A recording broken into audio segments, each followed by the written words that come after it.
সকাল মানেই হচ্ছে কাজের শুরু। আমি চেষ্টা করি সংসারটাকে গুছিয়ে রাখতে যতটুকু সম্ভব, যাতে সারাদিন সুন্দরভাবে কেটে যায়। আজকে নাস্তা বানাতে বানাতেই শেয়ার করব আমার সংসার গুছিয়ে রাখার কিছু ছোট ছোট টিপস, কারণ আপনারা অনেকেই জানতে চান। আসসালামু আলাইকুম এভরিওয়ান, কি অবস্থা সবার, কেমন আছেন আপনারা? আমি নওশিন, নতুন আরেকটা ব্লগে সবাইকে ওয়েলকাম জানাচ্ছি। কে কোথা থেকে আজকের ভিডিওটা দেখছেন অবশ্যই কমেন্টে জানান। আর হ্যাঁ, আজকের দিনটা আমার জন্য একটু স্পেশাল, কারণ আজকে আমার জন্মদিন। আলহামদুলিল্লাহ, আল্লাহর রহমতে এই পর্যন্ত আসতে পেরেছি। আপনারা আমার জন্য দোয়া করবেন যেন সব সময় সুস্থ ও সুন্দরভাবে থাকতে পারি। তো আজকে সকালে নাস্তায় করছি আমার প্রিয় চা আর ফ্রেঞ্চ টোস্ট। এই যে এই কেটলিটা দেখছেন, এটা আমার নতুন ফেভারিট একটা কেটলি, কারণ এর ভেতরে আছে আলাদা একটা স্টেইনলেস স্টিলের ছাঁকনি। এই টাইপের কেটলিগুলো আমার খুব পছন্দ। খুব সহজেই চা পাতা আলাদা হয়ে যায়, কোনো ঝামেলা নেই চা বানাতে। চা হয়ে গেলে চায়ের এই ছাঁকনিটা আলাদা করলে সব পাতা বের হয়ে যাবে, একদম ঝামেলা। আর হ্যান্ডেলটাও কিন্তু হোল্ড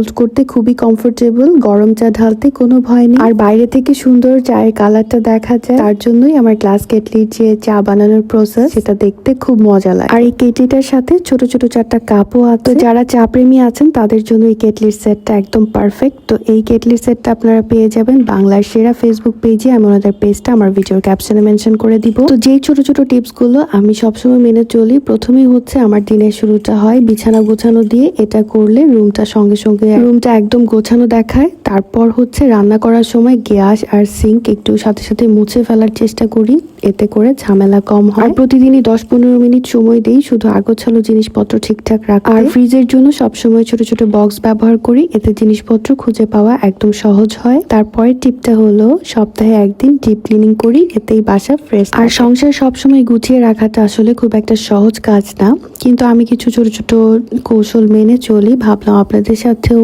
অল্প করে শেয়ার করি, কারণ অনেক আপুরাই জানতে চান।